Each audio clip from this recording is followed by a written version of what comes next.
Este es otro de los temas que incluye el enfoque de la administración. Se llama teoría estructuralista. Y pues bueno, vamos a empezar a analizar este tema en las partes que tengo subrayadas. Aquí menciona, esta teoría se originó principalmente por los siguientes factores. Uno, la oposición que existía entre la teoría clásica y la teoría de las relaciones humanas. Era necesario abarcar los aspectos que pertenecían a cada una, no eran ignorados por la otra y viceversa. La necesidad de considerar a la organización como una unidad social grande y compleja en la que interactúan varios grupos sociales, algunos de los cuales son objetivos de la organización. Y bueno, en la primera nos da a entender de que habían oposiciones o desacuerdos entre algunas de las teorías que ya hemos visto. Y bueno, en la segunda parte, hace muchos años, bueno, la organización no era vista como una empresa o como una unidad social grande, sino como cualquier organización, pero sin ninguna estructura formal. Bueno, y el tercer punto, era necesario dar un nuevo concepto de estructura, es decir, la estructura se mantiene aún cuando se altere uno de sus elementos. Como bien les había comentado, la organización tiene que ser vista desde la perspectiva de una organización formal establecida a través de una estructura formal. La teoría estructural da origen a dos nuevos conceptos de organización global, intra e interorganizacional. Ya sabemos que una organización, bueno, es sinónimo de una empresa y bueno, los conceptos que se derivaron en aquel entonces con esta teoría o enfoque administrativo era el concepto de intra, que significa dentro, o sea, dentro de la organización, e interorganizacional, que nos da a entender bueno, la organización interactúa o se interrelaciona con otros organismos o otros departamentos. Y bueno, también la parte humana, que la vamos a ver más adelante.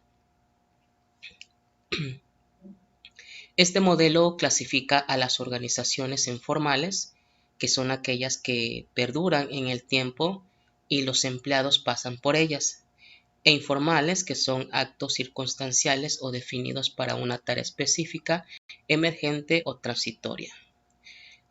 Hoy en día conocemos nosotros como una organización formal precisamente aquella que goza de un diseño organizacional a través de una estructura formal. Cuando hablamos de estructura nos estamos refiriendo al esqueleto de toda la empresa. Ese esqueleto pueden ser los diseños, es decir, los departamentos, las oficinas, etc. Cuando nos enfocamos a hablar de organizaciones informales, nos estamos refiriendo a todas las relaciones humanas o de comunicación que existe entre los empleados. Realmente se dice que son informales, puesto que estas relaciones no están establecidas, por ejemplo, en ningún manual, en ninguna responsabilidad del puesto, etcétera. Simplemente corresponden a relaciones informales entre los miembros de la empresa. Algunos aportes de la administración estructuralista son los siguientes. Da importancia a la variable entorno organizacional, es decir, a todo el ambiente que existía entre la empresa, entre sus empleados o entre los departamentos, etc. Manifiesta una visión organizacional a largo plazo, es decir, es una estructura formal que puede perdurar durante mucho tiempo. 3. Mantiene una concepción del hombre organizacional, es decir, ordenado, metódico, que planifica, dispuesto al cambio, que crece con la organización de manera eficiente y eficaz en el trabajo. Es decir, aquí todos estos elementos darían esta nueva concepción o estructura de un hombre organizacional. El 4 toma argumentos de la teoría clásica de las relaciones humanas y la teoría burocrática para formar una teoría propia. Y bueno, rescata algunos elementos de estas otras teorías. René Mainz, también en un libro llamado Sociología de la Administración, consideraba que los aspectos más importantes de las estructuras de las organizaciones son la comunicación y la autoridad. Y obviamente ya sabemos que siempre en las organizaciones deben de existir todo tipo de comunicación formal entre todos los empleados, todos los subordinados, los jefes de secciones, etc. Pero también debe de haber una autoridad. Es decir, la autoridad le corresponde a todos los jefes. Y bueno, aquí también tenemos otro tipo de aportaciones, los cuales se mencionan ahora.